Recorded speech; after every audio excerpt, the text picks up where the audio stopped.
Please دور رہیں مجھ سے، چھوڑیں مجھے، ہاتھ مت لگائیں، مجھے درد ہو رہا ہے۔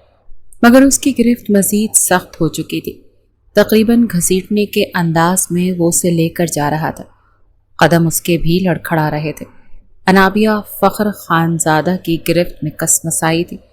بار بار اس کے رونے سے فخر خانزادہ زچ ہوا تھا۔ پلٹ کر خون خوار نظروں سے اسے دیکھنے لگا، پھر ایک جھٹکے سے اسے چھوڑا تھا۔ معصوم سی لڑکی جو پہلے ہی چکرا رہی تھی، ایک دم سے فرش پر اس جھٹکے سے گر پڑی تھی۔ فخر کو سمجھ نہیں آ رہا تھا کہ یہ ڈرامے کر کس لیے رہی۔ غصے سے اس کی طرف دیکھ کر کہنے لگا، اے لڑکی، زیادہ نخرے دکھاؤ گی تو بہت پچھتاؤ گی۔ رونے کی ضرورت نہیں، اب اتنا بھی سختی نہیں برت رہا میں۔ کون سا پہلی بار میرے بستر تک آ رہے ہو؟ پچھلی بار تو خود جو گندی مندی حرکتیں کی تھی تم نے، بھولا نہیں ہوں میں۔ کیسے مجھے بیڈ پر دھکا دے کر میری تھائیس پر آ کر بیٹھ گئی تھی، اور پھر جس طرح تم نے آئس کریم مجھ پر گرا کر کھائی تھی، وہ لمحے میں بھول نہیں سکتا۔ اور اب یہ رونا دھونا کس لیے؟ کیا اب مجھ سے بھی زیادہ پیسے والا مل گیا ہے تمہیں جو یہ سب کچھ نخرے دکھا رہی ہو؟ میرے خیال سے پچھلی بار میں نے اتنے بھی زیادہ سختی نہیں کی تھی جو تمہارے ٹسوے ہی بند نہیں ہو رہے۔ تمہاری آج رات کی پوری قیمت بھری ہے میں نے، اسی لیے مجھے روکنے کی کوشش مت کرنا۔ یہ کہہ کر وہ اسے پھر سے پکڑ کر سیدھا اپنے کمرے کی طرف لے جا رہا تھا۔ جس قدر اس کے اندر آگ کی بھٹی جل رہی تھی، اس کی سمجھ بوجھ تو جیسے بالکل ختم ہو چکی تھی۔ کمرے میں ملگجی روشنی تھی۔ آج رات بھی فخر اپنی عیاشی کے لیے ایک لڑکی کو لے کر آیا تھا۔ نشے میں دھت فخر کو بس دھندلی سی وہ لڑکی اپنے سامنے دکھائی دے رہی تھی۔ کمرے میں ویسے ہی سرخ رنگ کی نیم روشنی تھی۔ وہ اسے بیڈ پر دھکا دے چکا تھا۔ وہ بیڈ سے فوراً اٹھنے لگی، لیکن وہ اپنی شرٹ کو ایک طرف رکھتا اس پر جھک چکا تھا، اور وہ مسلسل روئی جا رہی تھی، کہہ رہی تھی کہ پلیز چھوڑیں، چھوڑ دیں مجھے، ایسا مت کریں، مجھے مت چھوئیں۔ نہ جانے کتنی قسمیں، کتنے واسطے دے رہی تھی، مگر فخر تو جب اس کی ان باتوں سے شدید غصے میں آ گیا تو اس نے رومال نکالا اور اس کے منہ پر باندھ دیا، تقریباً اس کے منہ میں ٹھونسنے کے انداز میں رکھا تھا تاکہ اس کی چیخیں باہر نہ آ سکیں۔ پھر اس کے کان کی لو کو لبوں سے گرمائش پہنچا کر کہنے لگا، مجھے شور مچانے والی لڑکیاں بالکل بھی پسند نہیں۔ اگر تمہیں لگتا ہے کہ تم شور مچاؤ گی تو میں تمہیں چھوڑ دوں گا، تو ایسے بالکل بھی نہیں ہوگا۔ اس طرح وہ ایک جھٹکے سے اس کے وجود سے سارے پردے کو آزاد کر چکا تھا۔ اس کے حسین روپ کو دیکھ کر وہ کمینگی سے ہنسا اور کہنے لگا، ارے واہ، آج سے پہلے تو میں نے کبھی تم میں اس قدر اٹریکشن نہیں دیکھی۔ تم تو دن بدن مزید جوان ہوتی جا رہی۔ اس کے بعد وہ اس پر جھکتا چلا گیا تھا، مگر پوری رات وہ لڑکی درد سے کرراتی رہی، اور وہ بار بار یہ کہتا رہا، تم تو یوں کر رہی ہو جیسے پہلی بار کسی مرد کی سنگت سے متعارف ہو رہی، حالانکہ تمہارا تو کام ہی یہی ہے۔ اسی لیے مجھے نخرے مت دکھاؤ۔ اپنی رات رنگین کرنے کے بعد فخر سو چکا تھا، مگر جب صبح اس کی آنکھ کھلی تو ہوش اڑ گئے۔ بیڈ کی چادر اس لڑکی کے کنوارے پن کی گواہی دے رہی تھی۔ فخر کو تو سمجھ نہیں آ رہا تھا اگر یہ سب کچھ ہوا ہے کیا۔ اس نے اس قدر زیادہ سختی برت لی تھی کہ اس لڑکی کی یہ حالت ہو چکی تھی، مگر اسے تو ٹھیک سے یاد تھا۔ پھر یہ بیڈ کی چادر کیوں بدلی ہوئی تھی؟ وہ سر کو پکڑتا ہوا تھوڑا گھبرا چکا تھا، حالانکہ وہ پہلے بھی کئی بار اس لڑکی کے ساتھ راتیں گزار چکا تھا۔ اسے حیرت کا جھٹکا لگا تھا، لڑکی کمرے میں نہیں تھی۔ وہ جیسے ہی کمرے سے باہر آیا تو سامنے صوفے پر روتی لڑکی دیکھ کر سر پر قیامت ٹوٹی تھی، کیونکہ وہ تو اس کی آج کی رات مزہ حسن کا آنکھوں سے لیجیے، وقت برباد نہ بن بات کی باتوں میں کیجیے۔ مخصوص واحیات گانا فل والیوم میں بوفر پر بج رہا تھا، اور 3 رقاصائیں ناچتی ہوئی اپنے استعمال شدہ حسن کے جوہر کمر لچکا کر دکھا رہی تھی، مگر وہ بڑی بیزاری سے ان کو دیکھتا نظریں ادھر سے ادھر گھما رہا تھا۔ شراب کے نشے میں وہ بری طرح سے دھت تھا۔ رقص ختم ہو چکا تھا۔ فخر کہنے لگا، جمنا بائی، تمہاری لیلا نے تو مجھے اپنا مجنوں بنا کر رکھ دیا ہے۔ کہاں ہے تمہاری لیلا؟ آج کہیں نظر نہیں آ رہی۔ اسے کہو جب میں یہاں پر اس آشیانے میں موجود ہوں تو اسے بھی یہیں میری نظروں کے سامنے ہونا چاہیے۔ جمنا بائی جو منہ میں پان چبائے جا رہی تھی، فخر خانزادہ کی بات سن کر فوراً ادب سے کھڑی ہوئی۔ سب سے پہلے تو پاندان میں پان تھوکا تھا، منہ صاف کر کے کہنے لگی، ارے ارے صاحب جی، بس وہ میں نے شنوں کو بھیج کر اسے بلایا تھا، ابھی آتی ہی ہوگی۔ جانتے تو ہیں جب آپ آئیں تو اس کی تیاریاں ہی ختم نہیں ہوتی۔ مگر فخر کو یہ بات تھوڑی بہانہ کرنے کے انداز میں لگی تھی، اسی لیے خود ہی اٹھا اور اس کے کمرے میں جانے لگا جس میں لیلا رہتی تھی۔ جیسے اس نے کمرے پر دستک دینا چاہی تو ایک دم سے بے تحاشا نشے میں ہونے کی وجہ سے اس کے قدم لڑکھڑائے تھے۔ اس سے پہلے کہ وہ گرتا، جمنا بائی اسے پکڑ کر واپس تخت پر لے آئی تھی۔ کہنے لگی، ارے ارے آپ یہیں پر بیٹھیں، میں خود لیلا کو لے کر آتی ہوں۔ پتہ نہیں کیوں تڑپاتی ہے وہ آپ کو اتنا۔ فخر کہنے لگا، اسے کہو میرے ساتھ چلے۔ فخر کی نظروں کے سامنے لیلا کا حسین روپ چھایا ہوا تھا، جسے پہلے بھی کئی بار وہ اپنے بنگلے میں لے جا چکا تھا۔ جمنا بائی کہنے لگی، میری لیلا کے تو بھاگ کھل گئے ہیں، جو آپ کو اچھی لگ گئی ہے۔ فخر کہنے لگا، آج رات کی قیمت بتا۔ وہ پچھلے کئی مہینوں سے اس کوٹھے پر آتا تھا اور صرف لیلا کو ہی اپنے ساتھ لے کر جاتا تھا۔ جمنا بائی نے کہا، 3 لاکھ۔ اس نے جیب سے پیسے نکال کر پھینک دیے تھے۔ پھر جمنا بائی نے لیلا کا دروازہ کھٹکھٹایا اور گھونگھٹ میں باہر نکلی تھی۔ یہ دیکھ کر فخر کو کچھ حیرت ہوئی، لیکن اس وقت نشے میں تھا۔ اس کی کلائی پکڑ کر اس کو اپنے ساتھ گاڑی تک لے آیا، گاڑی میں بٹھا کر گاڑی چلانے لگا۔ آدھی آنکھیں بند تھیں اور وہ گاڑی ڈرائیو کر رہا تھا۔ جب گاڑی میں بیٹھی لیلا نے کہا، گاڑی آہستہ چلائیں، مجھے ڈر لگ رہا ہے، اگر گاڑی کہیں لگ گئی اور میں مر گئی تو؟ فخر کہنے لگا، میں ایسی گاڑی چلاتا ہوں، نشے میں بھی ہوں، تب بھی کبھی گاڑی نہیں لگی۔ گاڑی واقعی کسی سے نہیں ٹکرائی تھی۔ بنگلے کے سامنے جا کر کھڑی ہوئی ہارن پر چوکیدار نے دروازہ کھولا۔ جیسے ہی فخر گاڑی سے اترا، وہ لڑکی بھی اتر چکی تھی۔ اس کا ہاتھ پکڑ کر وہ اس کو اپنے کمرے میں لے گیا، جہاں کا خوفناک ماحول تھا۔ جب سے فخر کے والد کا انتقال ہوا تھا، اس کا ڈر بالکل ختم ہو گیا تھا۔ اپنے باپ سے وہ بہت ڈرتا تھا۔ ان کے سامنے تو اس کی ہمت نہیں ہوتی تھی کہ اپنی آنکھیں بھی اونچی کر لے۔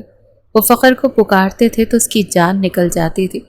اپنے باپ کا سارا کام کاروبار وہ سنبھالتا تھا، لیکن وہ ایک ایک روپے کا حساب لیتے تھے۔ وہ چاہ کر بھی نہ یہ عیاشیاں کر سکتا تھا، نہ ہی دوستوں کے ساتھ کہیں جاتا آتا تھا۔ ہر چیز کے لیے اسے اپنے باپ کی اجازت لینی پڑتی تھی۔ اس کی زندگی کے ہر فیصلے کی ڈوری اس کے باپ کے ہاتھوں میں تھی۔ لیکن پچھلے 6 مہینے سے اس کے والد کو ہارٹ اٹیک ہوا اور ان کا انتقال ہو گیا۔ فخر کو کچھ دن تو بہت دکھ ہوا، وہ رویا بھی بہت تھا۔ باپ تھا، ظاہری سی بات ہے، محبت بھی ہوتی ہے، لیکن 1 مہینے بعد جب اس نے اپنی بادشاہت کا مزہ چکھا اور سارے بینک اکاؤنٹس اس کے اپنے ہاتھ میں آ گئے، تب اسے لگا کہ واقعی اسے خوشیاں منانی چاہیے۔ پہلی بار اس نے اپنے دوستوں کے ساتھ عیاشیاں کی تھیں، لاکھوں لٹائے تھے۔ باپ کا بہت سارا پیسہ تھا اس کے پاس۔ جب دوستوں نے دیکھا کہ فخر خود مختار ہو گیا ہے تو اسے کوٹھے کا راستہ دکھا دیا۔ پہلی بار جب لیلا کے ساتھ اس نے وقت گزارا تھا تو بڑا مشکل کام تھا اس کے لیے، کیونکہ آج تک کبھی کسی لڑکی کو دیکھا تک نہیں تھا۔ باپ کی کڑی نظروں کے سامنے وہ چاہ کر بھی کسی لڑکی کی طرف غور سے نہیں دیکھتا تھا، اور پھر ایک کمرے میں لڑکی کے ساتھ رات گزارنا۔ وہ بے حد نروس تھا، ایک مرد ہوتے ہوئے، لیکن لیلا نے اس کی ساری جھجک کو ایک ہی رات میں ختم کر دیا تھا۔ لیکن لیلا کے علاوہ اس کی اتنی ہمت نہیں ہوئی تھی کہ کسی اور لڑکی کے ساتھ یہ سب کچھ کرتا، یا یوں سمجھ لیں کہ اتنا حوصلہ ابھی کھلا نہیں تھا۔ کام کاروبار وہ اچھے سے سنبھال لیتا تھا، باپ نے اچھی ٹریننگ کی تھی، اس میں کوئی بھی کوتاہی نہیں کرتا تھا۔ شادی کا بھی کوئی موڈ نہیں تھا، کیونکہ ابھی تو زندگی کو انجوائے کرنا شروع کیا تھا۔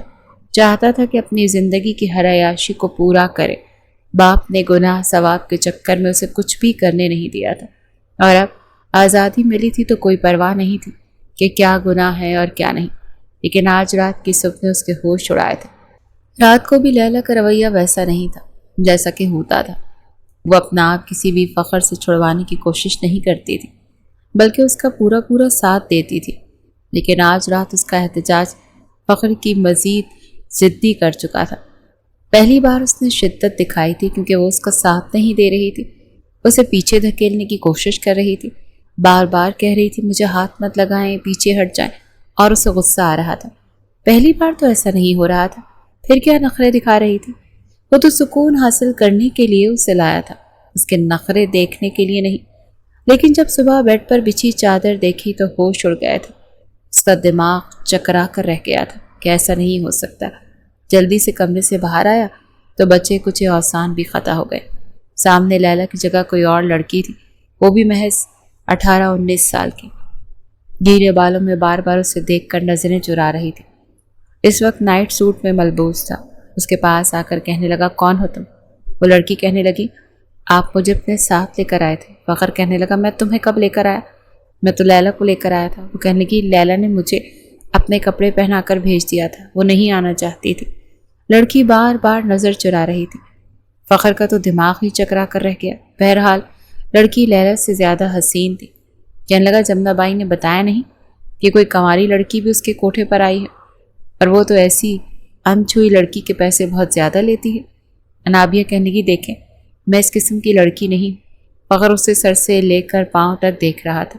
بار بار رات کے لمحات اسے یاد آ رہے تھے۔ بلا شبہ وہ نشے میں تھا، مگر اس کے باوجود جب وہ اس پر شدتیں لٹا رہا تھا وہ لمحات اسے اچھے سے یاد تھے۔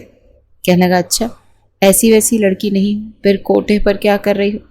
چل، اگر میں تمہیں کوٹھے سے لا بھی رہا تھا، اپنی گاڑی میں بٹھا کر اپنے گھر تک لایا، تو تم نے وہ سارا ڈرامہ کیوں نہیں رچایا جو اکثر لڑکیاں رچاتی ہیں جب انہیں زبردستی کوٹھے پر لایا جاتا ہے، یا پھر کوئی شخص زبردستی انہیں اپنے ساتھ لے کر جاتا ہے تو وہ بالکل راضی ہو کر میرے ساتھ گاڑی میں بیٹھی میرے گھر تک آئیں، اور رات کو بھی کوئی خاص مزاحمت تم نے نہیں دکھائی تھی جیسے کہ لڑکیاں دکھاتی ہیں۔ اب میرے سامنے معصوم بننے کی نوٹنکی مت کرو۔ اس کی بات سن کر انابیہ سہم سی چکی، آنکھوں میں آنسو لیے فخر کو دیکھنے لگی۔ وہ رونے لگی۔ فخر کچھ فاصلہ رکھ کر صوفے پر بیٹھ گیا۔ کہنے لگی، آپ مجھے بچا لیں، میں سچ کہہ رہی ہوں، میں بہت زیادہ ڈر چکی تھی۔ مجھے تو سمجھ نہیں آ رہی تھی کہ میں کیسے ری ایکٹ کروں، اور آپ نے رات بھر میرے ساتھ جو کچھ کیا، آپ نے میری عزت تار تار کر دی۔ وہ بچوں کی طرح بلک بلک کر روئی جا رہی تھی۔ وہ لڑکی واقعی دیکھنے میں ایسی نہیں لگ رہی تھی۔ اسے یوں روتا دیکھ کر فخر تھوڑا پہلو بدل کر بیٹھا تھا۔ اسے تو کچھ سمجھ نہیں آ رہی تھی کہ اس لڑکی سے ڈیل کیسے کرے۔ وہ کہنے لگا، تم یہاں پر کیسے پہنچی؟ وہ کہنے لگی، اپنے گھر سے بھاگ گئی تھی۔ فخر نے سامنے رکھے سگریٹ کے باکس سے سگریٹ نکال کر منہ میں رکھا، لائٹر سے جلایا۔ کہنے لگا، اچھا۔ پھر لڑکی کو بڑے غور سے دیکھنے لگا۔ وہ فخر کی نظروں سے نروس ہو رہی تھی۔ کہنے لگا، کسی لڑکے کا چکر تھا؟ کسی لڑکے کی محبت میں بھاگ گئی تھی؟ اور پھر سارا وہی ڈرامہ کہ وہ لڑکا تمہیں استعمال کر کے یا پھر تمہیں پیسوں کے عوض کوٹھے پر چھوڑ گیا؟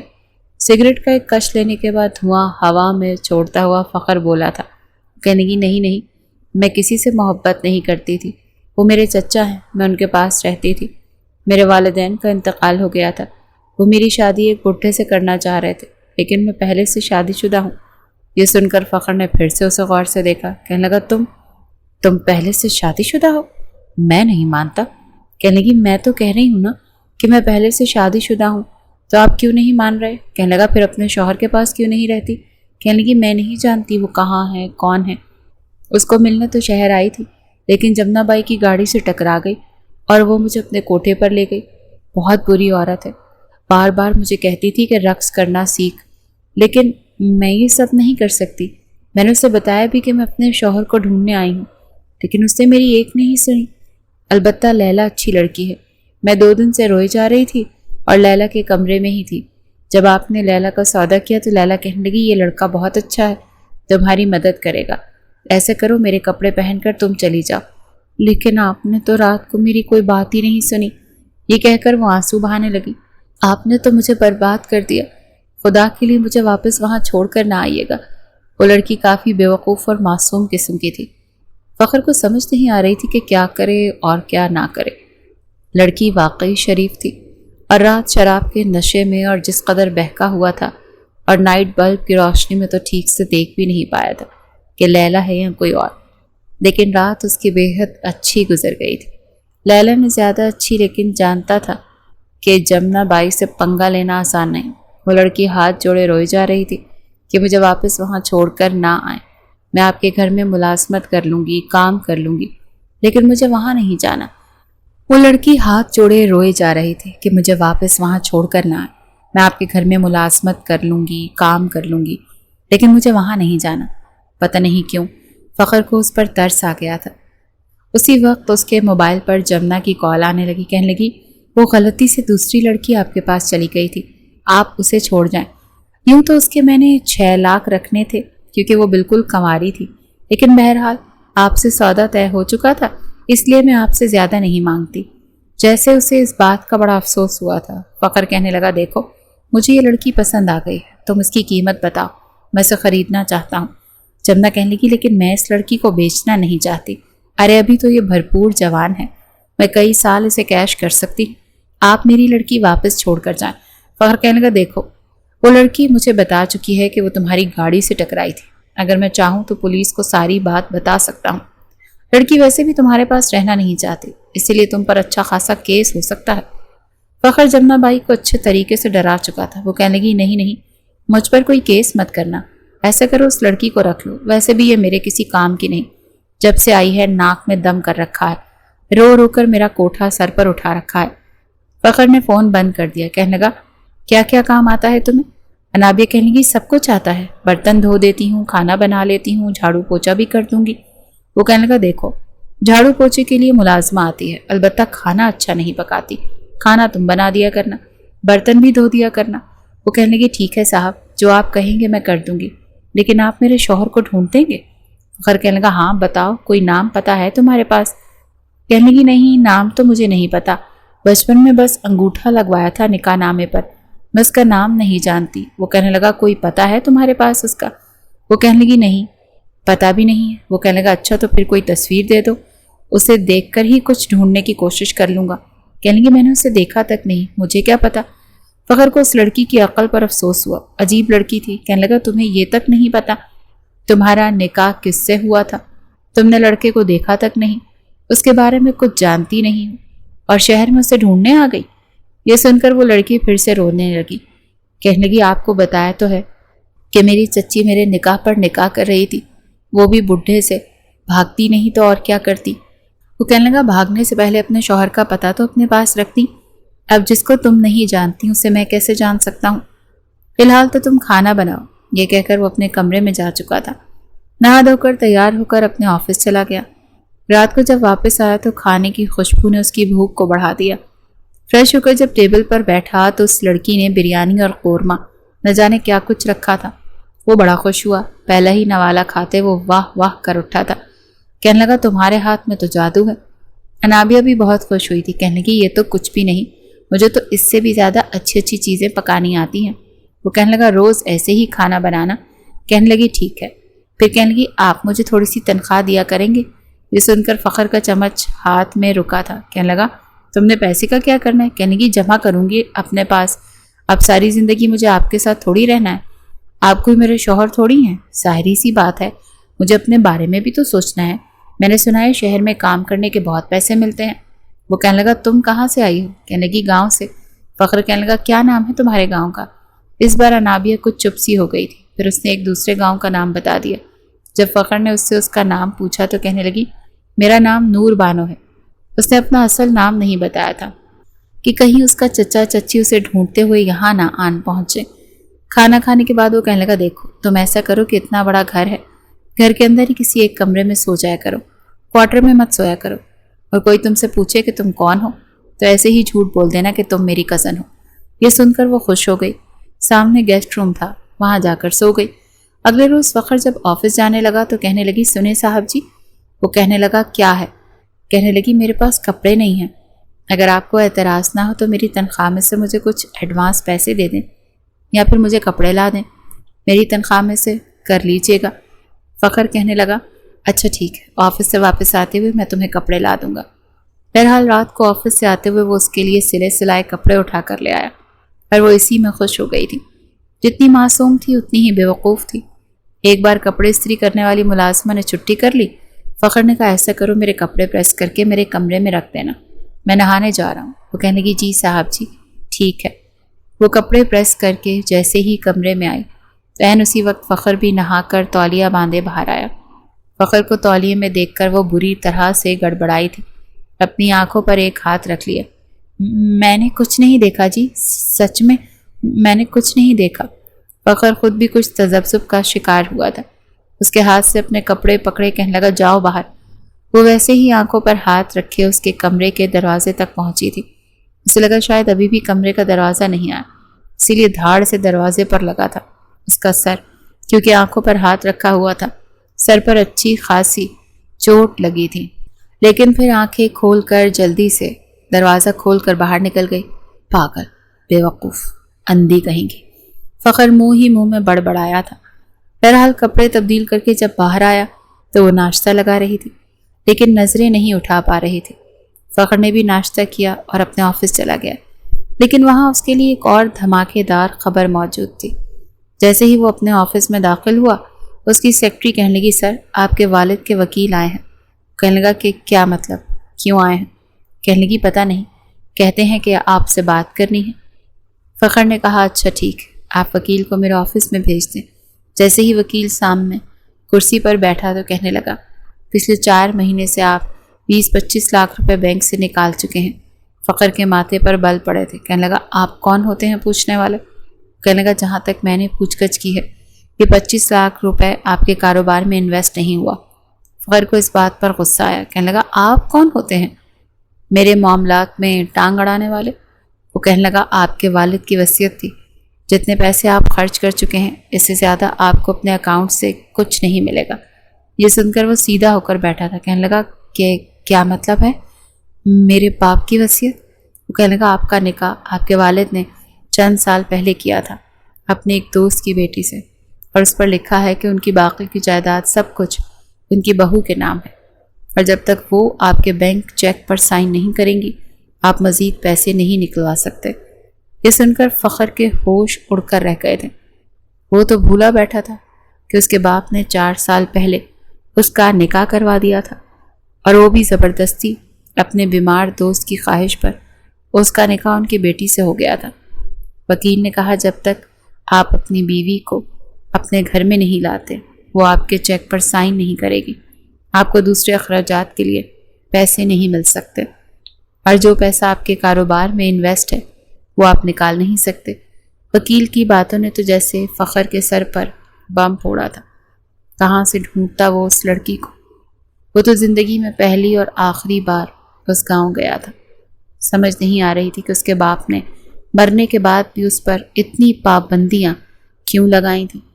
صرف زندگی کے چند مہینے ہی اس نے عیش کیے تھے، اور چند مہینوں میں 25 لاکھ اڑا چکا تھا۔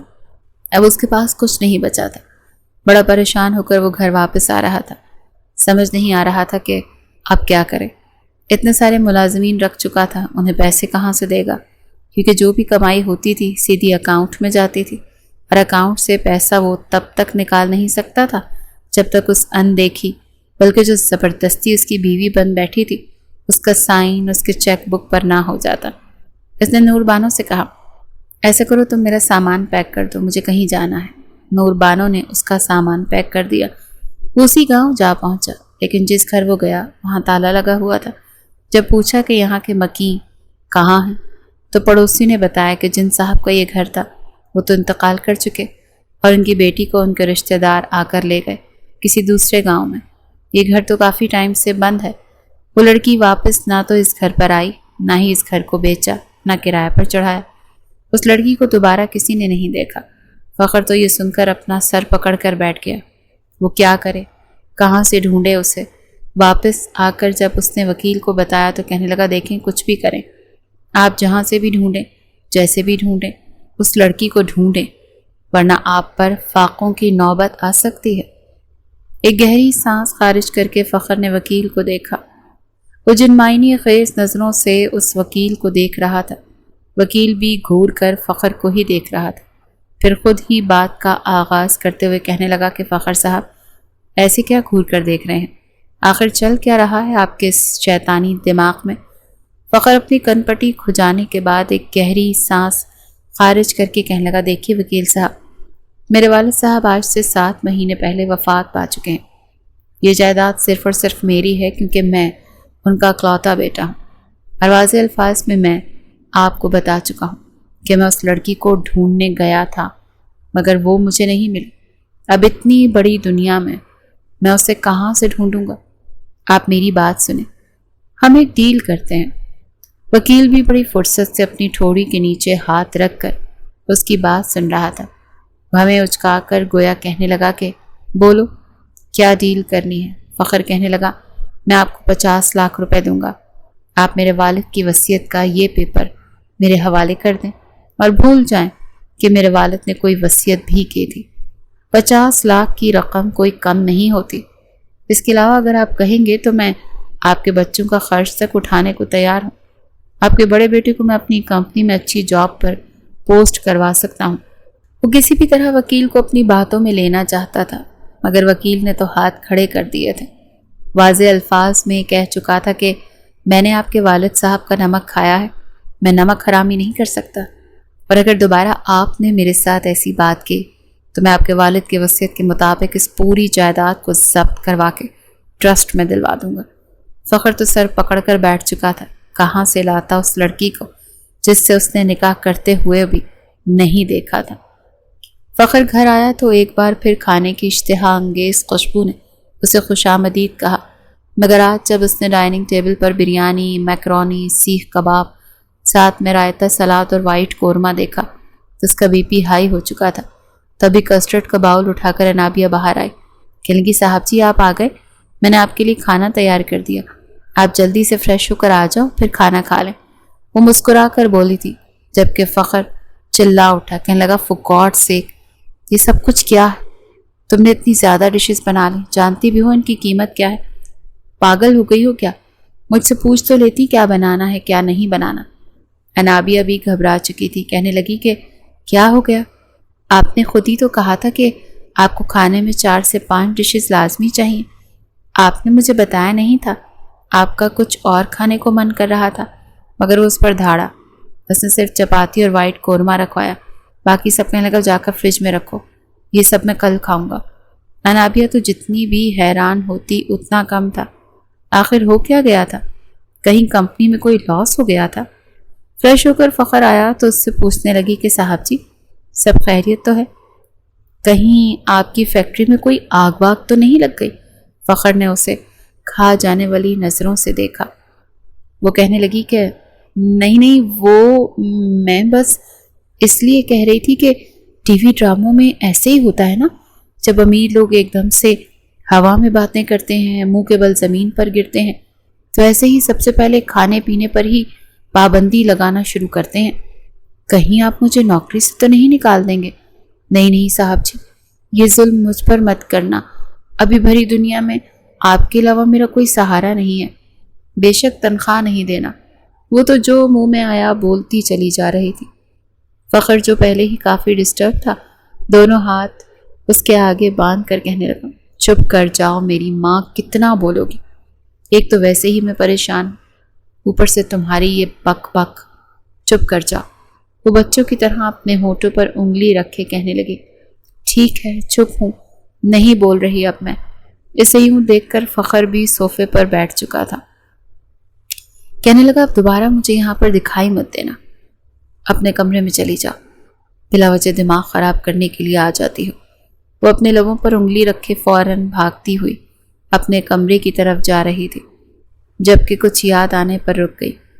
فخر اسے روکا دیکھ کر کہنے لگا کہ اب کیوں رک گئی؟ کہنے لگی، میں نے کچھ نہیں کھایا، اگر آپ کہیں تو میں یہ سیخ کباب کی پلیٹ اور رائتا لے جاؤں؟ فخر اس سے پہلے کہ جواب دیتا، اس سے پہلے ہی وہ پلیٹ اٹھا کر کمرے میں پہنچ چکی تھی اور دروازہ دھڑام سے بند کر گئی تھی۔ کہیں نہ کہیں تو اسے اپنی خواہش پوری کرنی تھی۔ دھیرے دھیرے اس نے سارے ملازمین کو نکال دیے، جو پیسے گھر پڑے تھے انہیں تنخواہیں دی۔ گھر کے بجلی جس کا بل لاکھوں میں آتا تھا، اس نے صرف اپنا ایک کمرہ، لاؤنج، کچن اور انابیہ کے کمرے کے علاوہ باقی تمام تر روشنیاں بند کروا دیں۔ کچھ سوچتے ہوئے اس نے اپنے گھر کے اوپر والا پورشن کرائے پر دینے کا سوچا۔ گھر اچھا تھا، لوکیشن اچھی تھی، اسی لیے جیسے اس نے اشتہار لگوایا، اگلے ہی روز 5 فیملیز ایک ساتھ گھر دیکھنے آ چکی تھی، جن میں سے ایک فیملی شریف تھی اور اچھا کرایہ دینے کو تیار تھی۔ اسی لیے فخر اسے اوپر کا پورشن دکھا چکا تھا، نیچے پورشن میں صرف فخر اور انابیہ ہی رہ رہے تھے۔ فخر اب کافی چپ چپ رہنے لگا تھا۔ شام جب آفس سے فخر گھر آیا تو گھر میں قدم رکھتے ہی سامنے کا منظر دیکھ کر فخر کے قدم وہیں ٹھٹک چکے تھے، کیونکہ سامنے انابیہ پودوں کو پانی دے رہی تھی، ہاتھ میں پائپ پکڑے کیاریوں میں پانی تو دے رہی تھی، مگر اسے اپنے کپڑے بھی گیلے کر رکھے تھے۔ فخر کے سوئے ہوئے جذبات ایک بار پھر ٹھاٹھے مارتے ہوئے دریا کی طرح جاگ چکے تھے۔ وہ چلتا ہوا اس کے قریب آ کر کھڑا ہو چکا تھا۔ ہر ہفتے میں 1 سے 2 بار تو لازمی اس کا چکر کوٹھے پر لگتا تھا۔ کسی نہ کسی لڑکی کے ساتھ وقت گزارنا تو جیسے اس کی عادت ہی بن چکی تھی۔ لڑکیوں کے حسن سے اپنی آنکھیں وہ ٹھنڈی کرتا ہی رہتا تھا، مگر پیسوں کی کمی ایسی ہوئی تھی کہ ایک پل کو وہ سب کچھ بھول ہی چکا تھا۔ وہ چلتا ہوا انابیہ کے پیچھے آ کر کھڑا ہو گیا۔ انابیہ کو جب اپنے پیچھے کسی کا احساس ہوا تو فوراً پلٹ کر اس نے پیچھے دیکھا اور فوراً اپنے باریک دوپٹے سے اپنے وجود کو چھپانے کی ناکام کوشش کرنے لگی۔ ہڑبڑاتے ہوئے کہنے لگی، صاحب جی آپ کب آئے؟ مگر اس لڑکی کے کپ کپاتے ہوئے لبوں کو دیکھ کر تو اسے رات کے وہ منظر یاد آنے لگے تھے۔ کہنے لگا، ابھی آیا ہوں۔ تم یہاں پر کیا کر رہی ہو؟ کہنے لگی، کچھ نہیں، جب سے آپ مرجھائے ہیں آپ کے یہ پودے بھی مرجھا چکے ہیں۔ نہ کچھ بولتے ہیں، نہ یہ بول کر مجھے کچھ بتاتے ہیں، نہ آپ میرا شوہر ڈھونڈ کر مجھے دے رہے ہیں۔ اوپر سے آپ خود بھی کنگال ہو چکے ہیں۔ مجھے تو سمجھ ہی نہیں آ رہی، پتہ نہیں میرا کیا بنے گا۔ وہ تو اپنے سر پر خود کو ہی تھپڑ مار کر بولی تھی۔ پر فخر کہنے لگا، چپ چاپ میرے لیے کافی بنا کر لاؤ، سمجھی؟ پتہ نہیں کہاں سے باتیں نکال کر لے آتی ہوں۔ وہ جا کر صوفے پر بیٹھ چکا تھا، مگر اسے بار بار شدت سے یہ طلب محسوس ہو رہی تھی کہ وہ کہیں سے کوٹھے پر جائے اور ایک بار پھر ناچتی ہوئی رقاصاؤں کو دیکھے، ان کی رعنائیوں میں کھو سا جائے۔ وہ دوست جو اب تک اس کے پیسوں پر عیش کرتے آ رہے تھے، اس سے سیدھا اپنے دوست کا نمبر ملا۔ جیسے اس نے اپنی صورتحال کے بارے میں بتایا اور یہ کہا کہ آج کوٹھے پر چلتے ہیں، مگر آج کی محفل تم لوگوں کی طرف سے ہوگی، تو سبھی بہانہ بنا چکے تھے کیونکہ کوئی بھی اس کی طرح لاکھوں روپے کوٹھے پر خرچ نہیں کر سکتا تھا۔ یوں ایک بار پھر فخر کا دھیان اس لڑکی کی طرف آمادہ ہونے لگا تھا۔ بار بار اس کا ذہن اس رات کو یاد دلا رہا تھا جب یہ لڑکی اس کی باہوں میں تھی اور وہ اس پر اپنی شدتیں لٹا رہا تھا۔ دل اسے اکسانے لگا کہ ایک بار تو اس لڑکی کے ساتھ وقت گزار ہی چکے ہو، ایک بار پھر کیوں نہیں؟ یہ لڑکی تو تمہاری دسترس میں ہے، پھر ہے بھی اتنی خوبصورت جس طرح اس رات تمہاری دسترس میں یہ کچھ نہیں کر پائی، اب بھی نہیں کر پائے گی۔ یہ سوچتے ہوئے وہ اٹھ کر کچن میں آیا تھا جہاں پر آج وہ دال چاول بنا رہی تھی۔ فخر کی آنکھوں میں ایک بار پھر سرشاری اور سرخی دیکھ کر انابیہ گھبرا سی چکی تھی۔ ہچکچاتے ہوئے کہنے لگی، آپ کو کچھ چاہیے تھا؟ مجھے بتائیں۔ اس کے سامنے شیلف پر ہاتھ رکھ کر کہنے لگا کہ ہاں، تم چاہیے، بالکل ویسے ہی جیسے اس رات میری پناہوں میں تھی۔ کیا ایک بار پھر مجھے ان خوبصورت لمحات سے روشناس کروا سکتی ہو؟ وہ بے باک لہجے میں یہ سب کچھ کہہ چکا تھا جبکہ انابیہ کا تو وجود کانپ کر رہ گیا تھا۔ کہنے لگی، شرم آنی چاہیے آپ کو، اگر دوبارہ آپ نے میرے ساتھ ایسی باتیں کی تو میں یہ گرم گرم چمٹا اٹھا کر آپ کی زبان پر لگا دوں گی۔ اس کے منہ سے یہ سن کر تو فخر کو غصہ آیا تھا۔ کہنے لگا، ہوش میں تو ہو لڑکی، کیا بکواس کیے جا رہی ہو؟ جانتی بھی ہو کون ہوں میں؟ وہ فوراً سے کہنے لگی، ہاں کون ہیں آپ؟ کچھ بھی نہیں ہے آپ، بس میرے ہی اوپر روب جمانا آتا ہے آپ کو۔ یہ بات یاد رکھیے، اگر میں بھی آپ کو چھوڑ کر چلی گئی نا تو اور کوئی آپ کو نہیں ملے گا جو آپ کو وقت پر کھانا بنا کر دے، وہ بھی اتنے مزے کا۔ یہ بات تو واقعی سچ تھی۔ فخر اس سے کچھ دور ہٹ چکا تھا، مگر وہ لڑکی اس کے ذہن سے نکل ہی نہیں رہی تھی۔ کھانا بنا کر دینے کے بعد اپنے حصے کا کھانا لے کر وہ کمرے میں بند ہو چکی تھی اور ایک بار پھر آنکھوں میں آنسو لیے اپنے ماضی کو یاد کرنے لگی تھی جب اس کا نکاح ہوا تھا، مگر وہ ایک بار بھی اپنے دولہے کو دیکھ نہیں پائی تھی۔ اس کے والد بیمار تھے جب انہوں نے اس کی شادی کروائی تھی اور اب نہ جانے وہ کس کے نکاح میں بندھی ہوئی تھی۔ ایک گہری سانس خارج کر کے وہ یہ سب کچھ سوچتی آنکھیں موند گئی تھی۔ وہیں دوسری جانب فخر کمرے میں جا کر لیٹ تو چکا تھا، سگریٹ پر سگریٹ پیے جا رہا تھا، مگر بار بار اس کا حسین سراپا اس کے ذہن میں گونج رہا تھا۔ جذبات کے ہاتھوں وہ اس قدر مجبور ہوا کہ اٹھا اور رات کے 1 بجے وہ انابیہ کے کمرے میں آیا۔ دروازہ کھول کر اس نے اندر قدم رکھا۔ کمرے میں ہلکی ہلکی روشنی تھی۔ وہ بستر پر آ کر لیٹا اور اپنا ہاتھ اس کی کمر پر رکھ دیا۔ باہر زوروں کی بجلی کڑک رہی تھی۔ گہری نیند میں انابیہ سو رہی تھی۔ اسے لگا شاید یہ سب کچھ خواب ہے۔ وہ فخر کے سینے میں خود کو چھپاتی چلی گئی۔ فخر تو اس کا لمس پا کر سرشار ہو چکا تھا، اور یوں وہ مزید فخر کے قریب سمٹتی چلی گئی۔ فخر بھی شاید اسی موقع کی تلاش میں تھا۔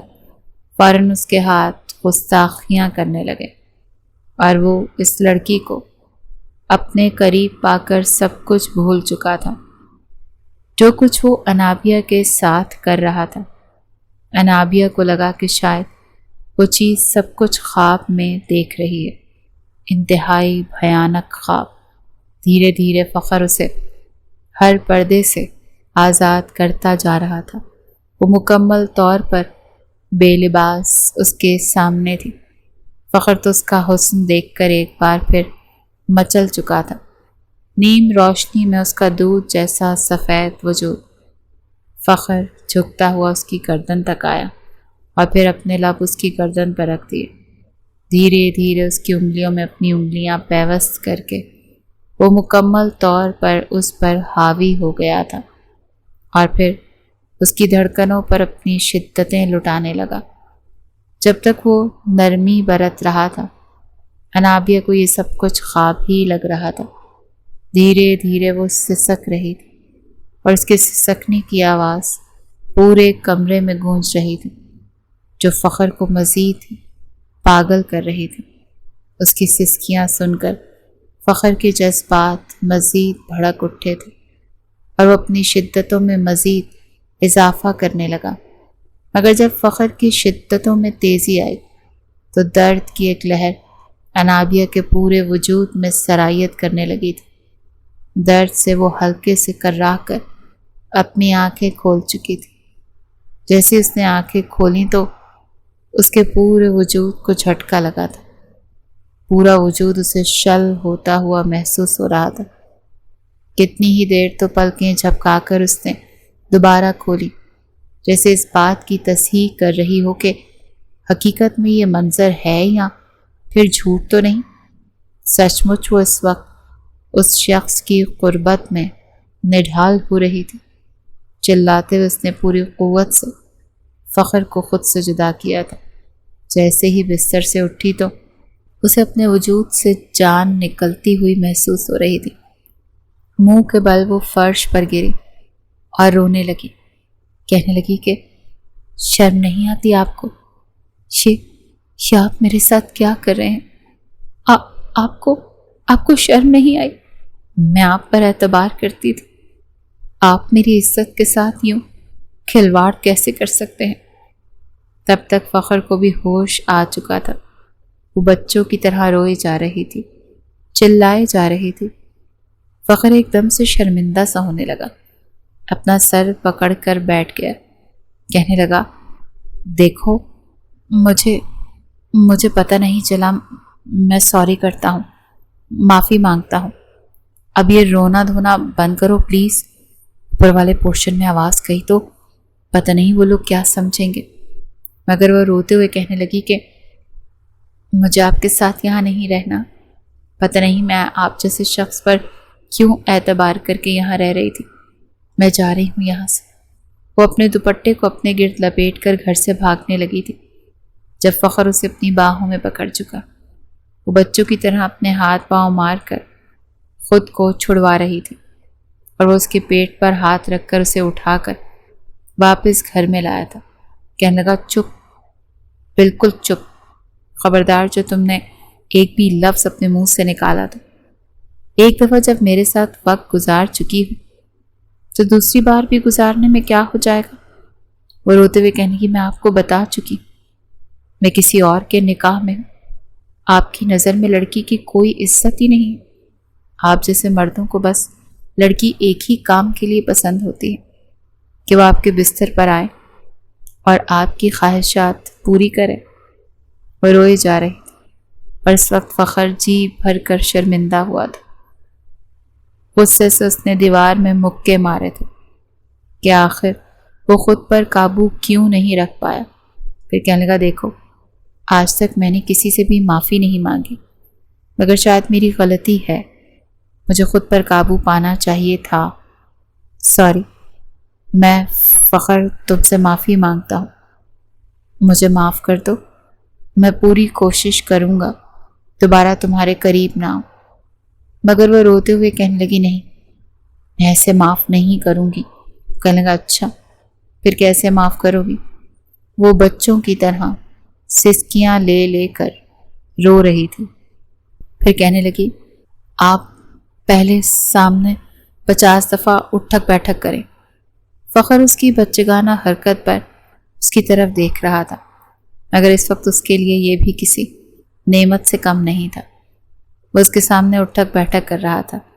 آخر میں اس کی ٹانگوں میں جان نہ رہی تو وہ وہیں فرش پر گود بنا کر بیٹھ گیا۔ کہنے لگا، لو کر لی، اب راضی ہو؟ مگر انابیہ سوں سوں کرتی ہنسی، اپنی آنکھوں آئے آنسوؤں کو صاف کر کے کہنے لگی، نہیں، بالکل ابھی نہیں، آپ بہت برے ہیں۔ میں تو آپ کو اچھا سمجھ رہی تھی، مگر آپ نے دوبارہ میری عزت کی دھجیاں اڑائیں، بالکل حیوانوں کی طرح۔ اب آپ کان پکڑ کر مرغا بن کر دکھائیں، تبھی میں آپ کو معاف کروں گی۔ یہ سن کر تو فخر کا پارا ہائی ہو چکا تھا۔ وہ فوراً غصے سے آگے بڑھ کر اسے مکہ دکھا کر کہنے لگا، تمہاری یہ بیجا فضول کی باتیں ماننے سے بہتر ہے کہ میں تیسری بار بھی تمہاری وہ حالت کر دوں کہ تم یہ سب کچھ بولنے کے قابل ہی نہ رہو، بلا وجہ ہی سر پر چڑھتی جا رہی ہو۔ لگتی کیا ہو میری تو، جو سر پر چڑھ کر ناچ رہی ہو؟ ہاں، وہ غصے سے اس پر روب جماتے ہوئے بولا تھا، مگر وہ بھی آگے سے سینہ تان کر کھڑی ہو چکی تھی۔ قد میں اس سے چھوٹی تھی۔ وہ نیچے کھڑا تھا اور وہ بیڈ پر کھڑی ہو کر انگلی دکھا کر کہنے لگی، سمجھ کیا رکھا ہے آپ نے؟ ہاں، میں نے سن رکھا ہے، بڑے بڑے بزرگ لوگ کہتے ہیں کہ لڑکی کی سب سے قیمتی دولت اس کی عزت ہوتی ہے۔ جس لڑکی کی عزت چلی جائے سمجھو وہ خالی ہاتھ رہ گئی۔ دوبارہ آپ نے میری عزت کی دھجیاں اڑائی ہیں، سمجھے؟ عزت تو اب آپ نے رون ڈالی، اسی لیے اب میں آپ سے نہیں ڈرتی۔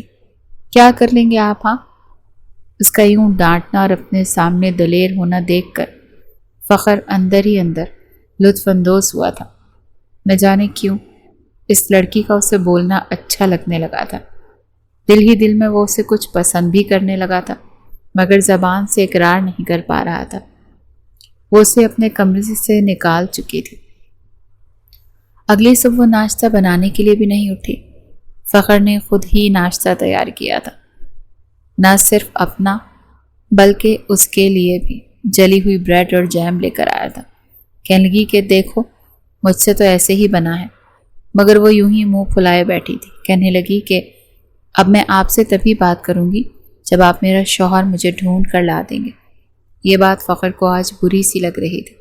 کہنے لگا، اچھا بھائی، ڈھونڈ کر لا دوں گا، لیکن اگر اس نے تمہیں قبول کرنے سے انکار کر دیا تو جو کچھ وہ کر چکا تھا وہ خود ہی اس لڑکی کی جان نکال رہا تھا۔ ایک بار پھر انابیہ پھوٹ پھوٹ کر رونے لگی کہ اگر اس نے مجھے اپنانے سے انکار کر دیا تو میں اپنے گاؤں کے چوراہے پر کھڑی ہو کر خود کو پھانسی پر لٹکا دوں گی اور اپنے خون سے دیواروں پر لکھ کر جاؤں گی کہ میرے اس ناحق خون کا ذمہ دار یہ فخر ہے۔ اس کی یہ ڈائلاگ سن کر فخر بس سر جھکا کر رہ چکا تھا۔ اگلے 3 روز تک انابیہ کچن میں داخل تک نہیں ہوئی۔ جیسے ہی فخر آفس سے آتا تو کھانا بناتا، سامان جو ہی بکھرا پڑا ہوتا، یہاں تک کہ جان بوجھ کر لاؤنج میں پڑے ہوئے گملے سے مٹی بھی نکال کر اس نے باہر پھینکی ہوئی تھی۔ فخر جانتا تھا یہ سب کچھ وہ اسے زج کرنے کے لیے کر رہی ہے۔ فخر کو سمجھ نہیں آ رہی تھی کہ آخر کیوں وہ اس لڑکی کے اس قدر ناز اٹھا رہا ہے۔ وہ جھاڑو لے کر خود جگہ بھی صاف کر دیا کرتا اور وہ کھڑکی سے جھانک کر یہ منظر دیکھتی رہتی۔ رات کو جب بستر پر آ کر لیٹتا تو ذہن میں بار بار انابیہ کا چہرہ آتا، مگر اس بار اس کے ساتھ زبردستی قربت کے گزارے لمحات نہیں آئے تھے، بلکہ وہ لمحات آئے تھے جب وہ مسکراتی تھی، اس کے لیے کھانا بناتی تھی اور اس کے منہ سے اپنے کھانے کی تعریف سن کر جس قدر وہ خوش ہوتی تھی۔ یہ سب کچھ سوچ کر فخر کے اندر محبت کی کونپلیں پھوٹنے لگیں۔ دھیرے دھیرے وہ اس سے محبت کرنے لگا تھا۔ وہی محبت کے جذبات تو انابیہ کے دل میں بھی بھڑکنے لگے تھے، مگر اگر بیچ میں دیوار حال تھی تو وہ نکاح تھا۔ اوپر والے پورشن سے ملنے والے کرائے سے جو رقم مل رہی تھی اس سے وہ گھر کا خرچ چلا رہا تھا۔ جب ایک شام وہ انابیہ کو لے کر گھر کا کچھ سامان لینے کے لیے باہر آیا، تبھی وہاں پر انابیہ کے چچا نے اسے دیکھ لیا۔ جب تک وہ گاڑی کے پیچھے بھاگا تب تک یہ دونوں گاڑی میں بیٹھ کر آگے جا چکے تھے۔ انابیہ کے چچا نے انابیہ کو تو دیکھ لیا تھا، مگر وہ جس لڑکے کے ساتھ تھی اس کا چہرہ نہیں دیکھ پائے۔ گھر تک وہ پیچھا کرتے آئے تھے۔ جیسے ہی وہ دونوں گاڑی سے اتر کر گھر میں داخل ہوئے تو دروازے پر دھڑا دھڑ دستک ہونے لگی۔ دروازہ انابیہ ہی نے کھولا تھا۔ سامنے وہ اپنے چچا کو دیکھ کر اس کے چہرے کا رنگ بالکل سفید پڑ گیا۔ اندر آ کر وہ کہنے لگا، انابیہ تو یہاں پر کیا کر رہی ہے؟ تجھے شرم نہیں آئی گھر سے بھاگتے ہوئے؟ ایک سناٹے دار تھپڑ وہ اس کے منہ پر مار چکے تھے۔ انابیہ اس سے پہلے کہ نیچے گرتی، فخر اسے تھام چکا تھا۔ غصے سے سامنے کھڑے شخص کو دیکھنے لگا۔ اس سے پہلے کہ کچھ کہتا، انابیہ کے چچا کو دیکھ کر اسے جھٹکا لگ چکا تھا۔ انابیہ کا چچا اور فخر دونوں ہی ایک دوسرے کو حیرت سے دیکھنے لگے۔ کچھ سوچ کر فخر کہنے لگا، آپ تو مستقیم انکل ہے نا؟ یہ سن کر مستقیم تھوڑا گڑبڑایا، پھر کہنے لگا، تم فخر ہو نا، انابیہ کے شوہر جس سے 4 سال پہلے انابیہ کا نکاح ہوا تھا۔ انابیہ کو لگا جیسے پورا آسمان اس کے سر پر ہی ٹوٹ پڑا ہو۔ کہنے لگا کہ انکل، انابیہ آپ کہاں ہیں؟ اور یہ لڑکی آپ کی کیا لگتی ہے؟ چونکہ انابیہ نے اپنا نام نور بانو بتا رکھا تھا۔ ایک پل کو تو فخر کو کچھ سمجھ ہی نہیں آیا تھا کہ ہو کیا رہا ہے۔ انابیہ کا چچا کہنے لگا، کون نور بانو؟ یہ کوئی نور بانو نہیں ہے، یہ انابیہ ہی ہے، تمہارے بچپن کی منکوہا جس سے تم لوگوں کے باپ نے آپس میں نکاح کروا دیا تھا۔ انابیہ کو تو چہرہ سرخ لال ہو چکا تھا۔ ایک ایک لمحہ اسے یاد آنے لگا جو وہ فخر کے ساتھ گزار چکی تھی۔ فخر ہی اس کا شوہر تھا۔ فخر کی تو خوشی کی کوئی انتہا نہیں رہی۔ انابیہ کو دیکھ کر تو اس کے چہرے پر جیسے بہار لوٹ آئی تھی۔ جس لڑکی کو وہ ڈھونڈ رہا تھا وہ تو اس کے گھر کے اندر ہی موجود تھی۔ مستقیم کہنے لگا، اس لڑکی کو میرے حوالے کر دو، میں اس نکاح کو نہیں مانتا۔ بچپن میں وہ کاغذی رشتہ انگوٹھے کی چھاپ سے طے ہوا تھا۔ اس لڑکی کو بالکل اندازہ نہیں تھا کہ اس کا نکاح ہو رہا ہے، اسی لیے نکاح خود بخود ختم ہو چکا ہے۔ مستقیم صاحب کسی بھی طرح اسے وہاں سے لے کر جانا چاہتے تھے، مگر فخر اس کا ہاتھ پکڑ گیا۔ کہنے لگا، بیوی ہے یہ میری، کوئی بچی نہیں، سمجھدار تھی۔ یہ تو خدا کا شکر ہے کہ میری بیوی مجھ تک بحفاظت پہنچ گئی، جبکہ نکاح پر نکاح کروانے پر میں آپ پر اچھا خاصا کیس کر سکتا ہوں۔ مستقیم صاحب تو گھبرا گئے۔ انابیہ کو ایک نظر دیکھنا چاہا، مگر وہ فخر کے پیچھے چھپ چکی تھی۔ مجبوراً انہیں وہاں سے جانا پڑا۔ دونوں تو اتنی دیر خاموشی سے ایک دوسرے کو دیکھتے رہے اور اگلے ہی پل مسکراتے ہوئے وہ فخر کے سینے سے لگ چکی تھی اور پھوٹ پھوٹ کر رونے لگی۔ کہنے لگی، میں آپ کی بیوی تھی تو آپ میرے شوہر تھے۔ یہ تو بالکل فلمی سین نہیں ہو گیا نا؟ آپ نے مجھے نہ پہچانا، نہ میں نے آپ کو۔ فخر اس کی اس بات پر ہنس دیا تھا۔ نہ جانے کیوں اس کی آنکھوں میں آنسو آ چکے تھے۔ شاید اس نے انابیہ سے جس قدر محبت کی تھی اس لیے وہ اسے مل چکی تھی۔ اسے سینے سے بھینچ کر لگائے ہوئے اس کے بولے ہوئے جھوٹ کو یاد کر کے اس کی کمر پر ایک مکہ مار چکا تھا۔ کہنے لگا، جھوٹی؟ جھوٹ کیوں بولا تھا کہ تمہارا نام نور بانو ہے اور گاؤں کا نام بھی غلط بتایا تھا؟ جی تو چاہ رہا ہے کہ تمہیں ایسی سزا دوں کہ بس تمہارے لیے بستر سے ہلنا بھی 2 بار ہو جائے۔ اگر تم سچ بتا دیتی تو شاید میں پہلے ہی جان لیتا کہ تم میری بیوی ہو۔ پہلے جو وہ روئے جا رہی تھی، پھر ایک دم سے جدا ہو گئی۔ چہرے پر سنجیدگی تھی۔ فخر کہنے لگا، اب کیا ہوا؟ وہ منہ سجا کر کہنے لگی، میں نے بالکل بھی یہ امید نہیں کی تھی کہ میرا شوہر ایسا نکلے گا، کوٹھے پر جاتا ہوگا، لڑکیوں کے ساتھ تعلق بناتا ہوگا، اور پتہ نہیں میرے سے پہلے کتنی لڑکیاں یہاں پر آئی ہوں گی۔ یہ تو آپ کے والد نے میرے سائن کیے بغیر رقم نکلوانے پر پابندی لگوا دی، ورنہ آپ تو اب تک نہ جانے کتنی لڑکیوں کے ساتھ۔ یہ سوچ کر وہ چہرہ چھپا کر ایک بار پھر پھوٹ پھوٹ کر رونے لگی، اور فخر کا جی چاہا کہ وہ چلو بھر پانی میں ڈوب مرے۔ واقعی اس نے غلط تو کیا تھا، مگر جب سے یہ لڑکی اس کی زندگی میں آئی تھی اس نے دوبارہ کسی لڑکی کی طرف بھی آنکھ اٹھا کر نہیں دیکھا تھا۔ محبت واقعی انسان کو سدھار دیتی ہے، اور انابیہ کی محبت نے اسے سدھار دیا تھا۔ ایک گہری سانس خارج کر کے کہنے لگا، مجھے معاف کر دو، پتہ نہیں کیسے، شاید ماں نہیں تھی نا میری جو میری تربیت کرتی، مجھے سمجھاتی۔ باپ جو سمجھاتا تھا بس دوستوں کی باتوں میں آ کر مجھے یہی لگتا تھا کہ میرا باپ میرا دشمن ہے، مگر شاید وہ ٹھیک کہتے تھے۔ مجھے معاف کر دو۔ اس کے آگے ہاتھ جوڑ گیا، اور انابیہ بس نفی میں سر ہلا کر وہاں سے آگے بڑھ چکی تھی۔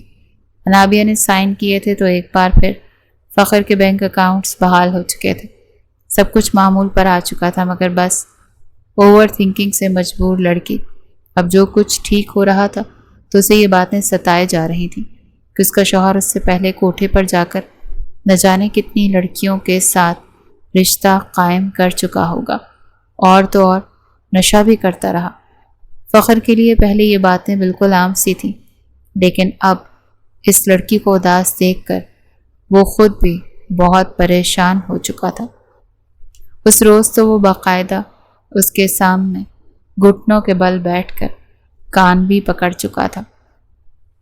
کہنے لگا، دیکھو مجھے معاف کر دو، لیکن میرا خدا گواہ ہے کہ جب سے تم میری زندگی میں آئی ہو میں نے کسی لڑکی کی طرف آنکھ اٹھا کر بھی نہیں دیکھا۔ اب میری زندگی میں بس تم ہی تم ہو۔ رہی بات ماضی کی تو میں تم سے بھی معافی مانگتا ہوں، مجھے معاف کر دو، اور اپنے اللہ سے بھی معافی مانگوں گا کہ مجھے معاف کر دیں۔ مجھے تم سے کی جانے والی محبت پر پورا یقین ہے کہ دوبارہ میں بالکل بھی نہیں بھٹکوں گا، بس میں سدھر چکا ہوں۔ اسے یعنی اپنے مجازی خدا کو یوں بیٹھا دیکھ کر وہ فوراً سے اسے اٹھا چکی تھی۔ پھر کہنے لگی کہ اچھا، اب یہ سب کچھ کرنے کی ضرورت نہیں ہے، کر دیا ہے معاف میں نے آپ کو، لیکن دوبارہ اگر آپ نے ایک نظر بھی اٹھا کر کسی لڑکی کو دیکھا تو قسم سے ٹوپی والا برقع پہنا کر آپ کو گھر سے باہر بھیجوں گی، پھر ٹھیک رہو گے آپ۔ اس کی اس معصومانہ بات پر فخر ہنس چکا تھا اور اسے اپنے سینے سے لگا گیا تھا۔ دھیرے دھیرے دونوں کی محبت بھی پروان چڑھنے لگی، اور سارے گلے شکوے ختم کرتے ہوئے دونوں ایک دوسرے کی محبت کے ساتھ زندگی میں آگے بڑھنے لگے۔ دن بدن فخر کے دل میں انابیہ کے لیے محبت پہلے سے بھی زیادہ بڑھتی چلی جا رہی تھی۔ اس روز پہ جب وہ گھر آیا تو انابیہ کچن میں اس کے لیے بریانی بنا رہی تھی۔ وہ اسے کمر سے اپنے ساتھ لگا کر کمر سے تھام چکا تھا اور اسے اٹھا کر لے کر جانے لگا تو انابیہ فوراً شور مچانے لگی، کہنے لگی، ارے ارے یہ آپ کیا کر رہے ہیں، ہانڈی جل جائے گی، چھوڑے مجھے۔ مگر وہ اسے جو ہی پکڑ کر میز پر آ چکا تھا۔ گرمی کی وجہ سے چہرے پر تم تم آتے ہوئے پسینے کی بوندیں جو اس کے لباس کو بھی کافی حد تک گیلا کر چکی تھی۔ وہ سر سے پاؤں تک اسے دیکھنے لگا۔ جیسے اس کے قریب آنے لگا تو وہ کہنے لگی، پلیز دور رہیں، دیکھیں اتنا پسینہ آیا ہے مجھے تو، آپ بس رومانس کرنے کا کوئی موقع جانے ہی نہیں دیتے، ہٹیں دور۔ مگر فخر اسے کمر سے کھینچ کر اپنے قریب کر چکا تھا۔ کہنے لگا، بالکل بیوی ہو تم میری، جی تو چاہتا ہے کہ بس تم پر اپنی محبت اس قدر لٹاؤں تو تم ہر سانس میں 10 بار میرا نام لو۔ بڑی مشکل سے اس نے خود کو فخر سے چھڑوایا تھا اور پھر کھانا بنا کر میز اس پر رکھا تھا۔ دونوں ایک ہی پلیٹ میں کھانا کھا رہے تھے اور کھانا کھانے کے بعد وہ سیدھا اسے کمرے میں لے کر گیا تھا۔ ایک بار پھر آج کی رات رنگین ہونے والی تھی، یہ سوچ کر ہی وہ شرما گئی تھی۔ پوری رات اس کی باہوں میں گزار چکی تھی۔ رات کے 2 بج چکے تھے جب کہنے لگے کہ آپ بس بھی کر دینا، پتہ نہیں کیوں آپ کو مجھ پر رحم نہیں آتا۔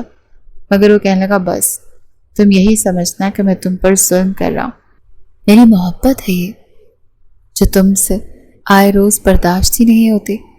دونوں ہی یوں کھٹی میٹھی باتوں میں وہ رات حسین بنا چکے تھے۔ شادی کے 3 سالوں میں انابیہ جڑواں بچوں کی ماں بن چکی تھی، مگر آج بھی اس کی بیوقوفی کا یہ عالم تھا کہ اگر اس کا بیٹا روتا تو خود بھی ساتھ ہی بیٹھ کر رونے لگتی۔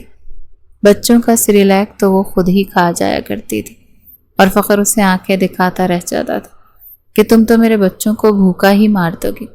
مگر وہ جیسی بھی تھی اسے ایسی ہی شرارتی اچھی لگتی تھی۔